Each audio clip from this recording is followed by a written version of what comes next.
The spreadsheet glowed, a familiar grid of numbers and formulas, a landscape I navigated with quiet confidence. It was a Tuesday in early October, the kind of crisp autumn day in Indianapolis where the air bites just enough to make you appreciate your coat. 5 years. 5 years with Sarah. Our life together felt as predictable and secure as the quarterly reports I meticulously prepared. We had our routines. Coffee on the porch swing Saturday mornings, dinner at that little Italian place downtown on anniversaries, movie nights curled up on the sofa with cheap takeout. I trusted Sarah implicitly. She was my anchor in a world I sometimes found a little too chaotic, a steady presence that felt like home. I was Liam Carter, 42, a financial analyst who valued order, logic, and the quiet satisfaction of a life well planned. Sarah worked in marketing at a different firm downtown. Her job was faster paced, more social than mine, and I admired her energy, her ability to effortlessly charm anyone she met. Lately, though, there had been subtle shifts. Late nights at the office became more frequent, explained away by urgent deadlines or client dinners.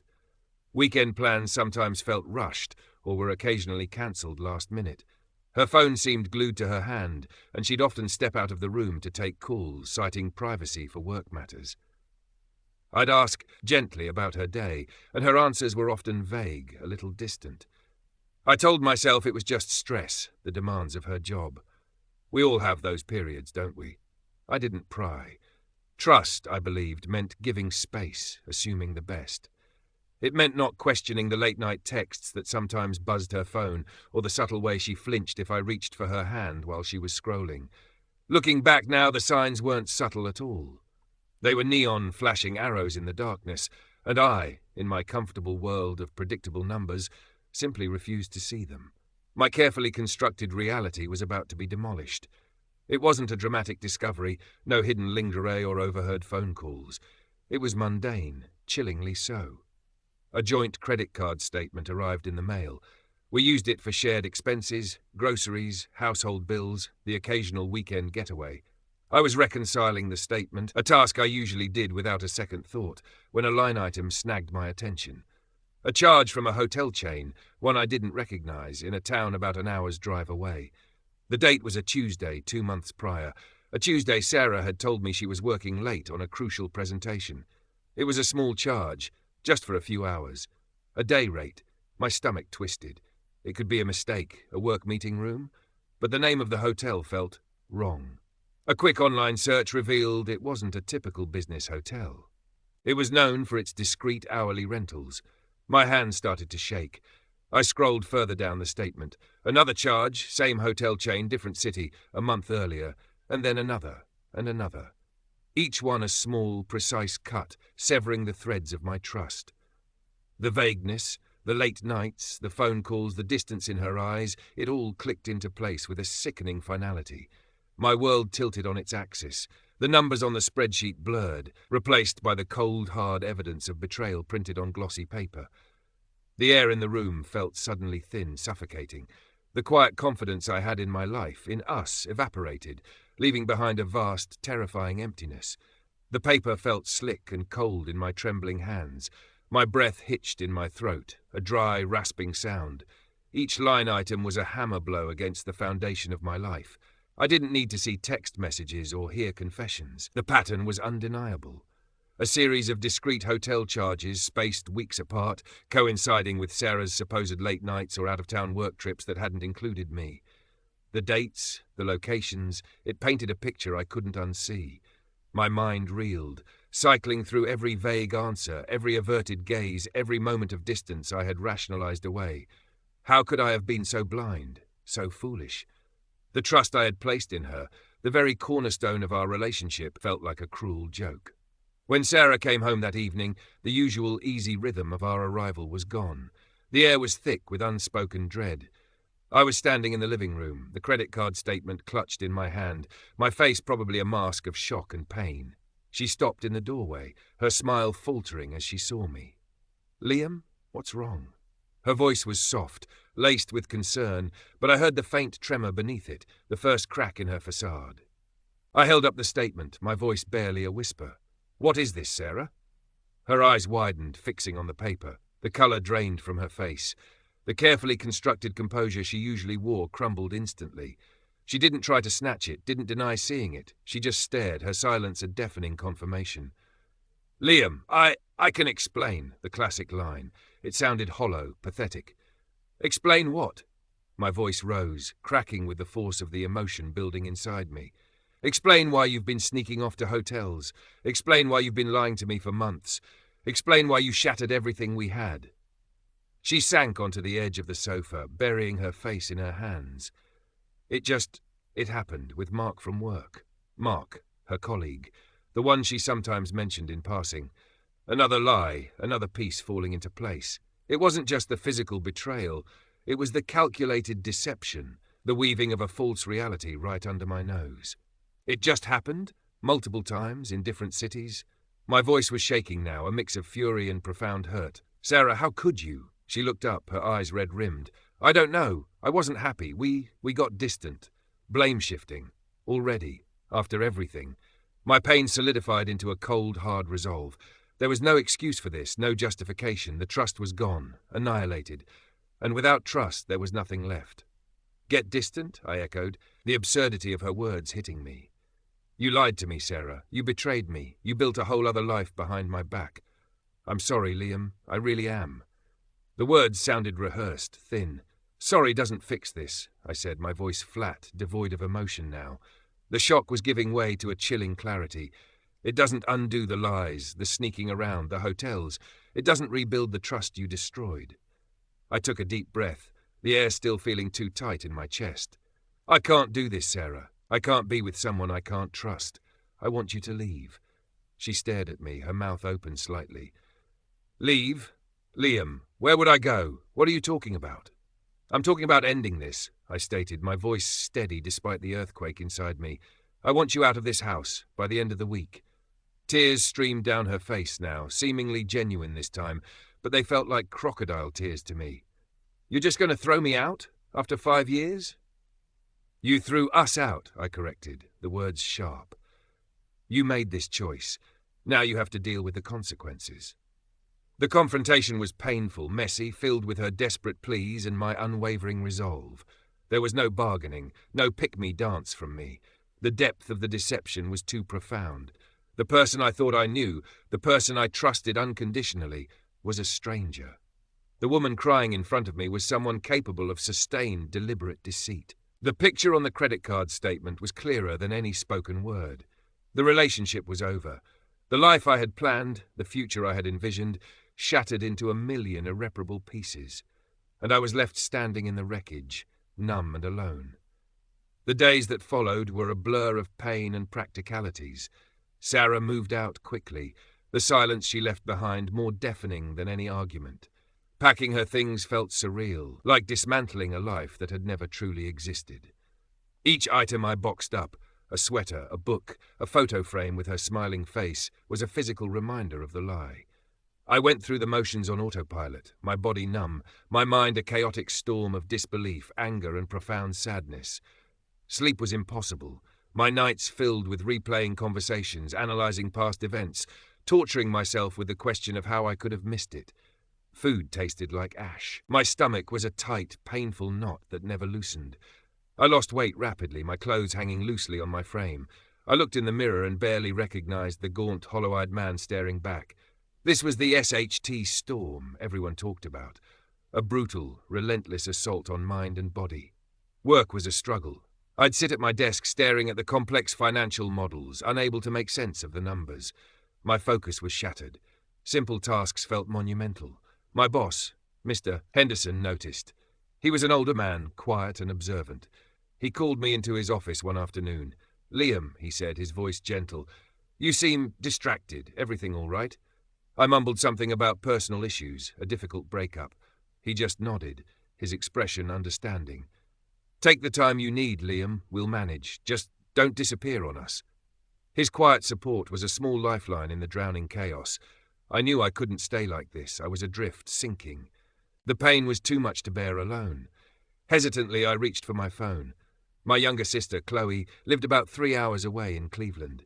She was the pragmatic one in the family, sharp and fiercely loyal. I hadn't wanted to burden anyone, but I was desperate. Chloe, my voice was rough, barely audible. Liam, what's wrong? You sound terrible. Her voice was instantly alert, concerned. I choked out the story, the words tumbling out in a torrent of pain and confusion. I told her about Sarah, the hotels, the lies, the breakup. I didn't spare myself, admitting how blind I'd been, how much it hurt. Chloe listened patiently, interjecting only with quiet questions. When I finished, the silence stretched for a moment. Then her voice, firm and steady, cut through my despair. Okay, Liam, deep breath. You're not foolish, you were trusting. That's not a flaw, it's a strength she exploited. This isn't your fault. Her validation was like a cool cloth on a fevered brow. Now, are you eating? Sleeping? No, I admitted, the lump in my throat making it hard to speak. All right, I'm coming down. I'll be there in a few hours. Don't argue, just hold on. True to her word, Chloe arrived that evening like a force of nature. She took one look at me and her eyes softened with pity, quickly replaced by her usual determined expression. She didn't dwell on the drama, she just started doing. She found some frozen meals in the back of the freezer, insisted I sit at the table while she heated one up, and made me eat every bite, asking about my day at work, talking about her own life, anything but Sarah. She helped me finish packing Sarah's remaining things, her presence a quiet strength beside me. She stayed for 2 days, ensuring I ate, that I got at least a few hours of sleep, that I showered and changed out of the sweatpants I'd been living in. Before she left, she hugged me tightly.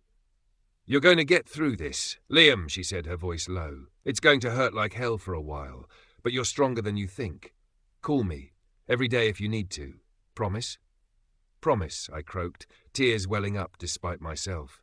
She also gave me a card for a therapist she'd found online, specializing in trauma and relationship issues. You don't have to figure this out alone, she'd said. Get professional help. The idea of talking to a stranger about the most painful thing that had ever happened to me felt daunting, almost impossible.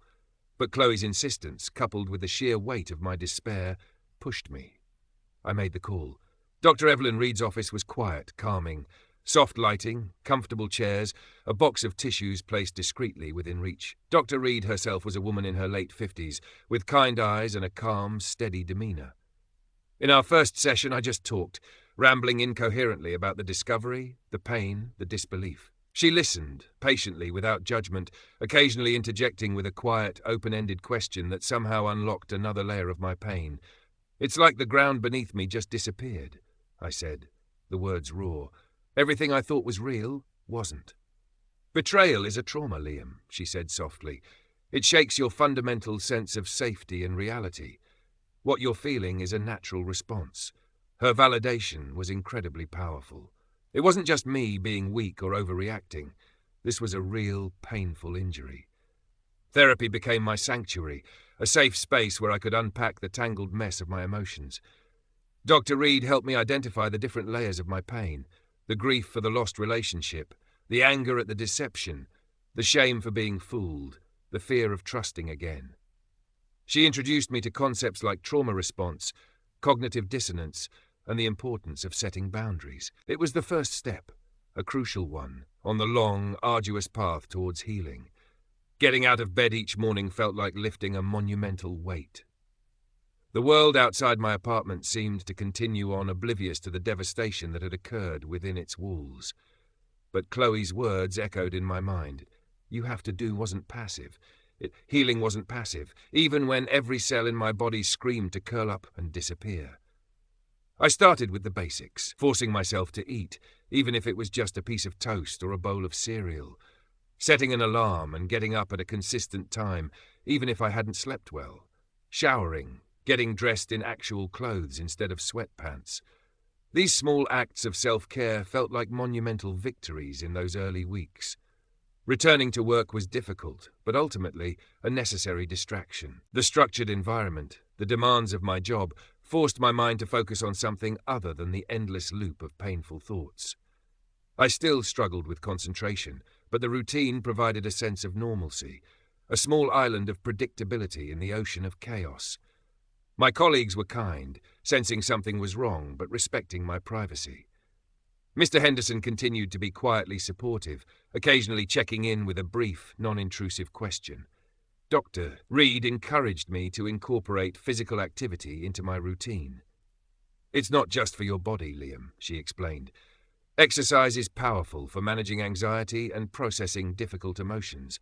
It's a way to literally move through the pain." I started with simple walks around the neighborhood. At first, it was just putting one foot in front of the other, my mind still churning with painful memories. But gradually, the rhythm of my steps became a form of meditation. The fresh air, the changing leaves, the mundane sights of suburban life, they were small anchors pulling me back to the present moment. Eventually, I progressed to jogging, then joining a local gym, pushing my body, feeling the burn in my muscles, the pounding of my heart. It was a release, a way to channel the restless energy of my anxiety into something productive.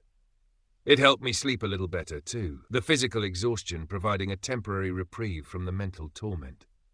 Journaling became another crucial tool. Dr. Reed suggested writing down my thoughts and feelings without filter. At first, it was just angry scribbles, a raw outpouring of pain and rage onto the page. Then it became lists, things I missed, things I hated, things I didn't understand. Slowly, it evolved into more reflective entries, trying to make sense of what had happened, identifying patterns, acknowledging my progress, however small. The act of writing helped externalize the pain, giving it shape and form, making it slightly less overwhelming. Navigating minimal contact with Sarah was one of the hardest parts. There were practical matters to handle, closing joint accounts, forwarding mail, dealing with the lease on the house. Thankfully, it was a rental, simplifying things somewhat. Each interaction, however brief and necessary, was fraught with tension. Sarah would sometimes try to draw me into conversations, offering what felt like superficial apologies, trying to justify her actions again, or even, bizarrely, seeking validation for her own struggles. "I'm having such a hard time finding a new place," she'd say, her voice tinged with self-pity. "It's so expensive." My gut reaction was a complex mix of anger and a residual unwanted sense of concern. But Dr. Reed's words echoed in my mind. "Her consequences are not your responsibility, Liam. Your only job right now is to heal yourself." I learned to keep the interactions strictly transactional. Short, polite emails or texts focused only on the necessary practicalities. If she tried to veer into emotional territory, I would politely but firmly steer the conversation back or simply end it. Setting these boundaries felt unnatural at first, like being deliberately cold, but it was essential. Each time I successfully maintained a boundary, it was a small victory, a reclaiming of my own space and emotional energy. Chloe continued to check in regularly, her practical advice and unwavering support a constant source of strength. Mark would call, sometimes just to chat about work or sports, a welcome distraction from the intensity of my internal world.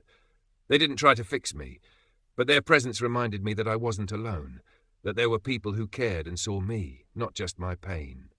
Slowly, painfully, I started to see glimpses of light. Moments where the pain wasn't a crushing weight, but a dull ache. Moments where I could focus at work for more than a few minutes at a time. Moments where I could eat a whole meal and actually taste the food. These were small victories, almost imperceptible day to day, but looking back over the weeks, I could see a faint upward trajectory. The SHT storm hadn't passed entirely, but the eye of the storm felt a little further away. I was still in the process, still hurting, but I was moving forward. The apartment I moved into was smaller than the house Sarah and I had shared, a quiet place in a less busy neighborhood. It felt impersonal at first, just empty rooms waiting to be filled. But it was mine, a space untouched by the betrayal, a blank canvas for rebuilding. Packing up the last of my things from the house was emotionally draining, a final severing of ties. But walking into the new apartment, even with just a few boxes, felt like taking a first breath after being underwater. I started making it my own, slowly. Unpacking books, arranging furniture, putting up pictures, not of Sarah, but of family, friends, places I'd travelled. I bought a comfortable armchair for reading and set up a small workbench in a corner of the spare room. Woodworking. It had been a passion of mine years ago, before the relationship with Sarah consumed most of my free time. I'd let it slide, the tools gathering dust in the garage of the old house. Now, the thought of working with wood, shaping something tangible and beautiful, felt like a balm to my soul. My first project was simple, a small wooden box. The feel of the wood grain under my fingers, the rhythmic scrape of the plane, the scent of sawdust, it was grounding, meditative. It required focus, demanding my attention in a way that pushed out the intrusive thoughts of betrayal and pain. Finishing the box, sanding it smooth, applying the finish, it was a small, concrete accomplishment in a world that had felt utterly out of control. It was a physical manifestation of rebuilding, piece by piece. The small victories continued to accumulate. I ran my first 5K since the breakup, the burning in my lungs a welcome distraction from the ache in my heart. I started cooking proper meals again, experimenting with new recipes, finding satisfaction in the process and the nourishment it provided. I even managed to watch an entire movie without my mind wandering back to the past. These moments were still interspersed with waves of sadness or anger, but the waves were less frequent, less overwhelming. Therapy remained a cornerstone of my healing. Dr. Reed helped me delve deeper, exploring potential patterns in my own behavior, like my tendency to avoid conflict or rationalize away red flags. It wasn't about blaming myself for Sarah's choices, but about understanding my own vulnerabilities and developing healthier ways of relating to others in the future. We talked about trust, about how to rebuild it, first in myself, and eventually, perhaps, in others. I started reconnecting with old friends I hadn't seen much during my relationship with Sarah, grabbing coffee, watching a game, just catching up. Their easy camaraderie and shared history were comforting. They knew the old Liam, the one before the betrayal, and their presence helped me remember who I was, beyond the identity of the betrayed partner. Sarah's life, from what I occasionally heard or briefly observed, seemed less stable. Rumours circulated at work, nothing concrete about the affair, but whispers about her struggling, being less effective, eventually taking a less senior position in a different department. One afternoon, I saw her across the street downtown. She looked thinner than before, her shoulders slumped, her face etched with stress. She didn't see me. I felt a brief pang, a flicker of the old connection, but it was quickly replaced by a sense of distance, like observing a character in a movie I had already finished watching. Her struggles were no longer intertwined with mine.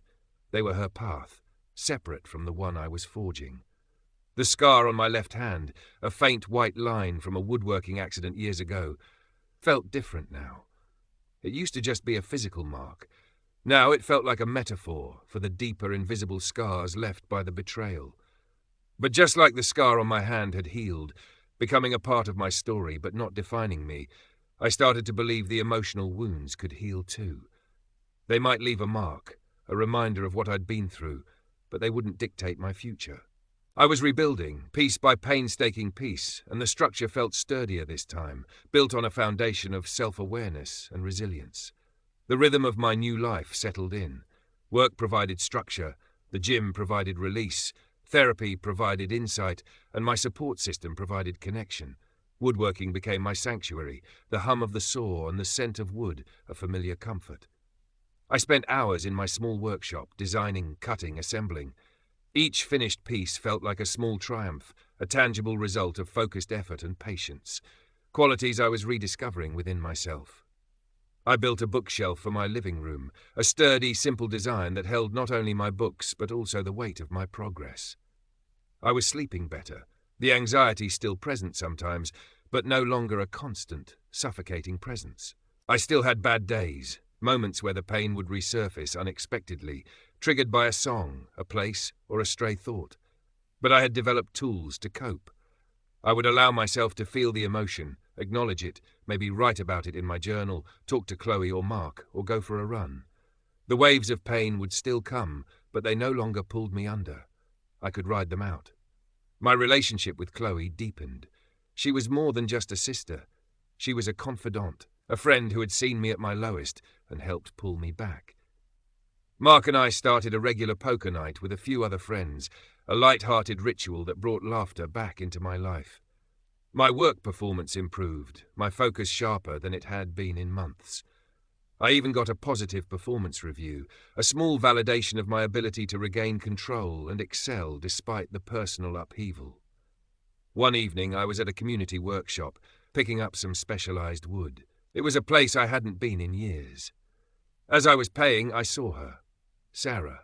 She was standing near the back, talking to one of the instructors, looking at some tools. My heart gave a lurch, a faint echo of the old panic. But it quickly subsided. I didn't feel the intense pain or anger I would have felt months ago. There was a flicker of recognition, a distant familiarity, like seeing an actor from an old movie. She looked tired, her clothes seemed a little worn, and there was a tension around her eyes that spoke of ongoing stress. She wasn't the polished, charismatic woman I had known. She glanced over, her eyes scanning the room, and for a split second her gaze met mine. Her eyes widened slightly in surprise, then a flicker of something, perhaps embarrassment, maybe regret, crossed her face. She quickly looked away, turning back to the instructor, her body language stiffening. I didn't move. I didn't speak. I didn't feel the urge to confront her, to ask questions, to express anger, or even to feel pity. I just observed. And in that moment, standing in the familiar, comforting scent of sawdust surrounded by the tools of creation, I realized something profound. She was just Sarah. A person who had caused immense pain, yes, but whose life and struggles were now entirely separate from my own. The emotional cord that had tied me to her, that had caused me so much suffering, felt severed. I felt a sense of calm, a quiet strength that surprised me. I finished paying, nodded politely to the instructor, and walked out. I didn't look back. The encounter hadn't sent me spiraling. It hadn't ruined my day. It was just an encounter, a chance sighting of someone from a past life. That evening, sitting in my new apartment, I felt a wave of gratitude wash over me. Gratitude for Chloe, for Mark, for Dr. Reed, for Mr. Henderson, for the quiet strength I had found within myself. The journey hadn't been easy. It had been brutal, soul-crushing at times. But I had put in the work. I had faced the pain, leaned on others, and slowly, painstakingly rebuilt my life. The scar on my hand felt smooth under my touch. It was a part of me, a reminder of a past injury, but it didn't hurt anymore. It was just a scar. And I knew, with a certainty that settled deep in my bones, that the invisible scars on my heart were healing too. They would always be there, a testament to what I had survived, but they no longer defined me. They were simply milestones on the path that had led me here. Months turned into seasons. The crisp autumn air gave way to the quiet chill of winter, then the tentative green shoots of spring in the city parks. My life continued its upward trajectory, steady and strong. The initial frantic energy of survival had settled into a calm, consistent rhythm of living. My apartment felt less like a temporary space and more like a true home. I'd filled it with things that brought me joy, books, music, pieces of furniture I had built myself.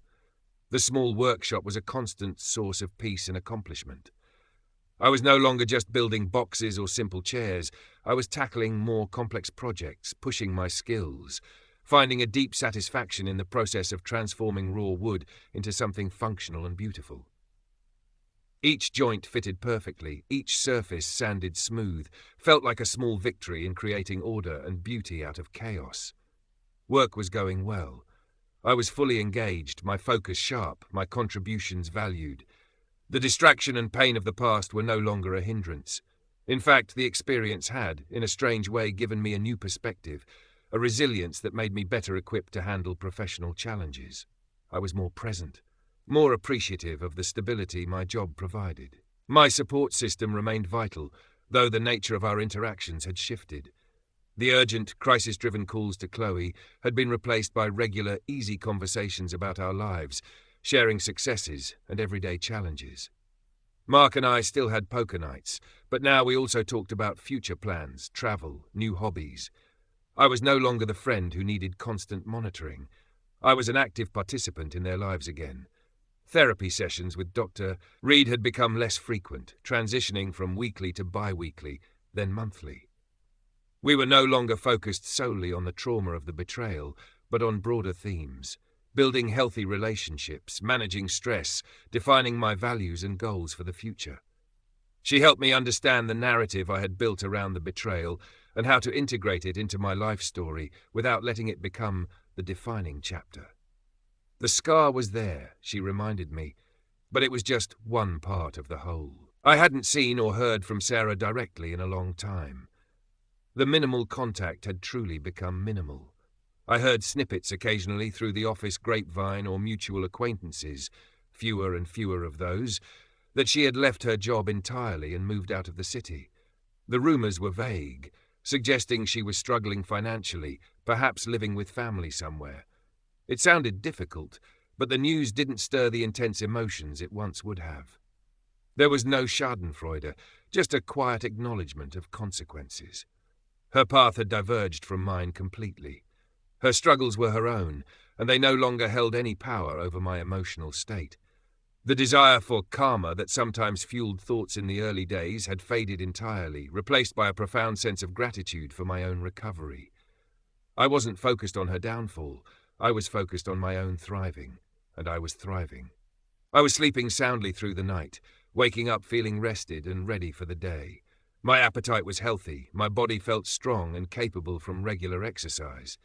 The constant knot in my stomach was gone. The world no longer felt muted or threatening.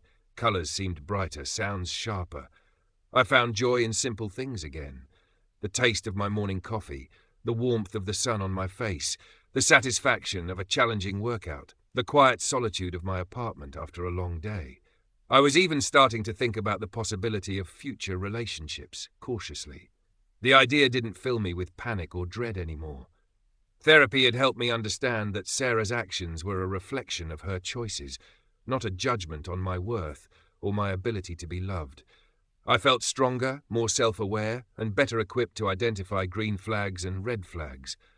I wasn't actively looking, but the door to connection, which had been firmly slammed shut for so long, felt slightly ajar. One sunny Saturday morning, I was sitting on my small balcony, drinking coffee, the scent of blooming flowers drifting up from the street below. I looked out at the city skyline, the familiar shape of the buildings, the distant hum of traffic. It was a peaceful moment. I thought back to that day, months ago, when I had found the credit card statement, the moment my world had imploded. The pain was still a memory, a part of my history, but it no longer held the power to consume me. It was a scar, yes, a reminder of a deep wound, but it was healed. I finished my coffee, feeling a sense of profound peace and gratitude. The journey had been long and difficult, filled with darkness and despair, but I had navigated it. I had put in the work, leaned on my support system, and found a strength within myself I hadn't known I possessed. I had rebuilt my life, not just putting the pieces back together, but building something new, something stronger and more authentic. I was Liam Carter, 42, a financial analyst, a woodworker, a friend, a brother, and a man who had survived betrayal and come out the other side, not unscathed but whole. The future stretched before me, not as a terrifying unknown, but as a landscape of possibility, waiting to be explored. I was ready. The summer arrived, bringing long warm evenings and the lazy hum of cicadas. My routine adapted to the heat. Runs were earlier in the morning, woodworking sessions sometimes stretched late into the night with the windows open, letting in the city sounds. I felt a lightness I hadn't experienced in years, a freedom from the heavy weight of the past. I took a week off work and drove to Cleveland to visit Chloe. It wasn't a visit born out of crisis, but out of genuine desire to spend time with my sister. We spent days exploring the city, trying new restaurants, laughing about old family stories. She commented on how different I seemed, how much healthier and happier I looked. "You did it, Liam," she said one evening, raising her glass. "You really did the work. I'm so proud of you." Her words meant the world to me. She had seen the depth of my despair, had been there in those darkest moments. Her pride was a reflection of the immense effort it had taken to climb out of that hole. Mark and I planned a camping trip for later in the summer, something we hadn't done in years. It felt good to be making plans again, looking forward to things, actively engaging with life, rather than just enduring it. I continued my monthly check-ins with Dr. Reed. Our conversations were less about healing from trauma and more about personal growth. We discussed building healthy boundaries in all relationships, managing expectations, and cultivating resilience for future challenges, whatever they might be. She helped me see that the betrayal, while devastating, had also been a catalyst for profound self-discovery and growth. I wouldn't have chosen it, but I could acknowledge the strength and wisdom I had gained from navigating it. One afternoon, while browsing at a local bookstore, I stumbled upon a section on relationships and healing from infidelity. I paused, looking at the titles.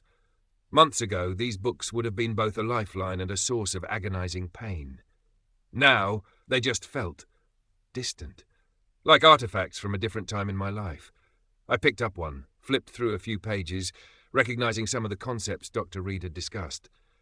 I felt a pang of empathy for anyone currently deep in that pain, the SHT storm I knew so well. But the overwhelming feeling was one of gratitude that I was no longer there. I put the book back on the shelf, not needing its guidance anymore. My own story had become my guide. I thought about Sarah less and less. The initial obsession with understanding why, with analyzing every detail of the past, had faded. Her motivations, her struggles, her fate, they were no longer relevant to my journey. She was a chapter that was closed, the book put back on the shelf. My woodworking skills continued to improve. I was commissioned by a colleague to build a custom desk, my first paid project. It felt like a significant step, turning a personal passion born out of healing into something that others valued. The process was challenging, requiring precision and problem-solving, but the satisfaction of delivering the finished piece, knowing I had created something beautiful and functional that someone else would use and appreciate, was immense. The peace I felt wasn't a passive absence of pain, but an active, conscious state of being. It was the result of consistent effort, of choosing self-care over despair, of leaning on others, of facing difficult emotions head-on, and of rebuilding my life piece by piece. It was a hard-won piece, and I cherished it. I was open to the future. I wasn't rushing into anything, wasn't seeking a replacement for what I had lost, but I was no longer closed off. I trusted myself to navigate the world, to set healthy boundaries, to choose relationships based on honesty and mutual respect. The fear of being hurt again was still there, a quiet whisper, but it was no longer a paralyzing roar. I knew I could handle adversity, that I could survive pain and rebuild. One evening, I was sitting on my balcony again, the city lights twinkling in the distance. I thought about the journey from that moment of devastating discovery to where I was now. It felt like traversing a vast, dark wilderness and finally emerging into sunlight. The scars were there, etched onto my heart and mind, but they were reminders of my resilience, not my defeat. I was stronger for having gone through it. I was more self-aware, more grateful, more fully myself than I had been before. The betrayal had taken so much, but in the process of healing I had found something invaluable, my own unwavering strength and the quiet, profound joy of building a life that was truly my own. The autumn leaves began to turn again, painting the Midwest landscape in vibrant reds and golds. It had been over a year since the day I found the credit card statement. The date no longer held the power to send me spiraling into despair. It was simply an anniversary of a pivotal moment, a point of reference on the timeline of my life. My life continued to flourish. The woodworking hobby had grown into a small side business, taking custom orders and even selling a few pieces at local craft fairs. It was creatively fulfilling and provided a small, welcome extra income. My job remained stable, and I felt respected and valued by my colleagues and superiors. My social life was rich and satisfying. Regular dinners with Chloe when she was in town or when I visited her, camping trips and poker nights with Mark and other friends, casual meetups with colleagues. I felt connected, supported, and genuinely enjoyed the company of others. Therapy sessions were now infrequent, perhaps every couple of months, more like check-ins to discuss life's ongoing challenges and celebrate progress. Dr. Reed often commented on my transformation, reminding me of the state I was in when I first walked into her office. It was a powerful reminder of how far I had come. I was cautiously dating. Nothing serious yet, but enjoying getting to know people, sharing conversations, and building connections based on mutual respect and genuine interest. The fear was still a quiet presence, but I was able to manage it, to trust my own judgment, and to walk away if something didn't feel right. I was no longer terrified of being alone, which paradoxically made me more open to finding the right connection. I hadn't seen or heard anything about Sarah in a long time. The grapevine had gone silent. Her life was completely separate from mine now, and I felt no need to seek information or dwell on her fate. The chapter was closed, the book finished. One crisp Saturday morning, I was out for a run in a park I frequented. The air was cool and clean, the path lined with colourful trees. I felt strong.